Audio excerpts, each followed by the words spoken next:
Nigeria has moved from 169 to 145 in the World Bank's 2018 Ease of Doing Business Index. Encouraged by the 24-point jump, the highest in the history of the rankings, it is planning to move 45 steps up in the next 2 years, with the ultimate goal to hit the top 100 by 2020.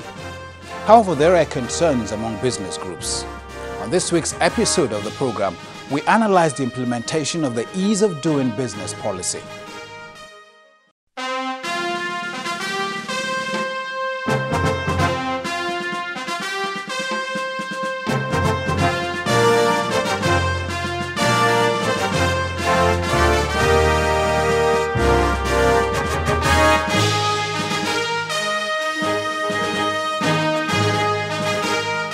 Hello there, welcome to Dateline Abuja. I'm Ibrahim Adra. In a bid to address some of the identified challenges to the ease of doing business, the presidency issued an executive order last year with the aim of creating an enabling environment for business and entrenching measures and strategies aimed at promoting transparency and efficiency. We shall be analyzing that policy in the interview segment. But first, what are the stories that made the headline within the week in the nation's capital?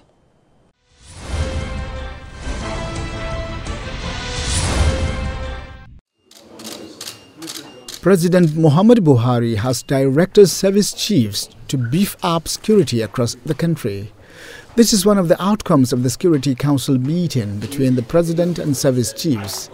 It is the President's first major assignment in the presidential villa since he returned to the country on Saturday after a 10-day working vacation in London, United Kingdom.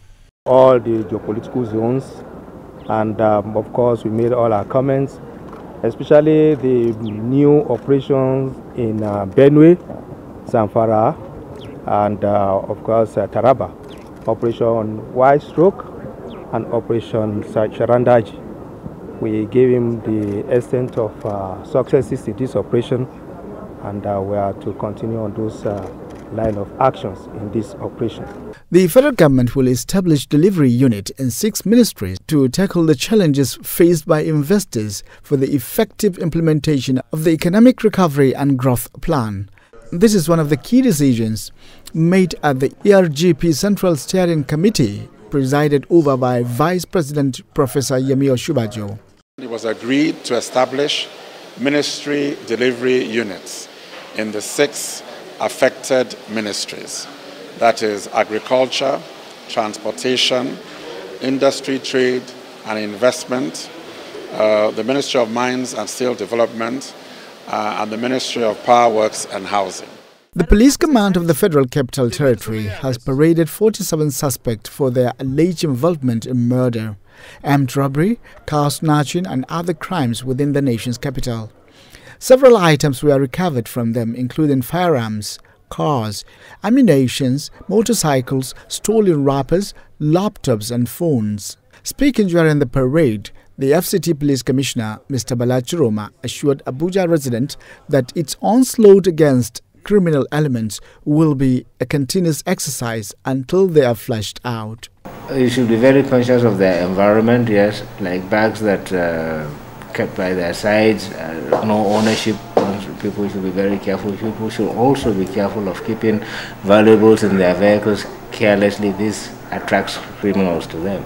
Ours is just to be as transparent as possible, let people know, that we build confidence by our action. The Federal High Court in Abuja has restrained the Economic and Financial Crimes Commission from investigating Benue State government officials pending the determination of the substantive originating summons. The state government had filed a suit after the agency allegedly froze its account on August the 7th.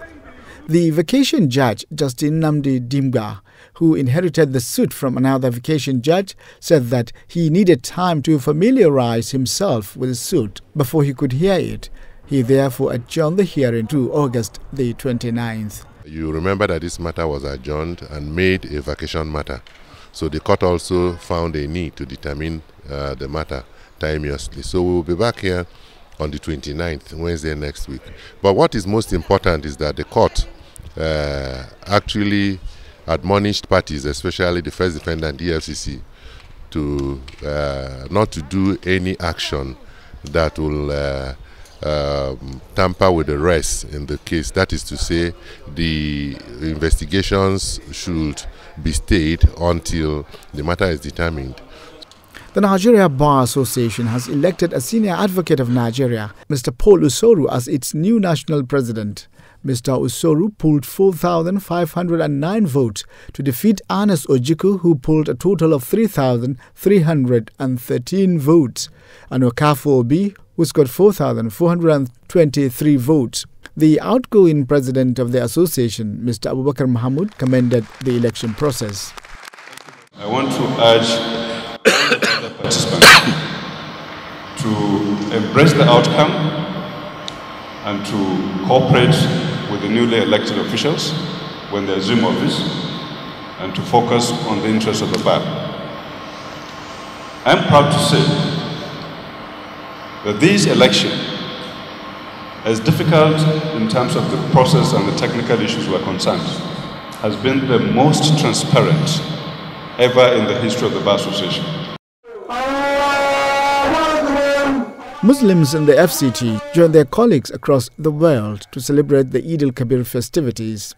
Muslims gathered at several Eid prayer grounds across the city to offer prayers for the peace and prosperity of the nation.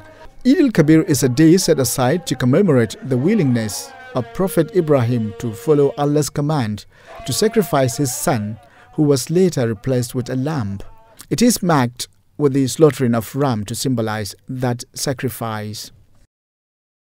In line with the presidential order, the Special Anti-Robbery Squad of the Nigerian Police has been overhauled by the Inspector General of Police and will now be known as the Federal Special Anti-Robbery Squad, with a new Commissioner of Police and a monitoring unit to ensure compliance with its modus operandi nationwide. This is done to address allegations of human rights violations against some personnel of the Special Anti-Robbery Squad from members of the public.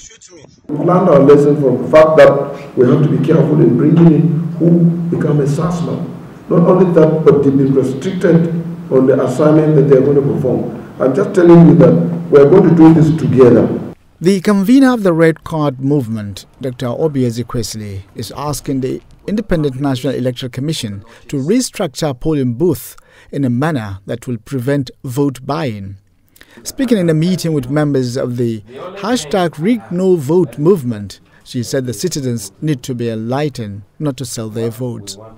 INEC, you must find a way to design the voting environment consistent with the law on polling units, and yet do it in the kind of way that there is no proximity between the person who is exercising a vote and that person who is waiting to pay for that vote.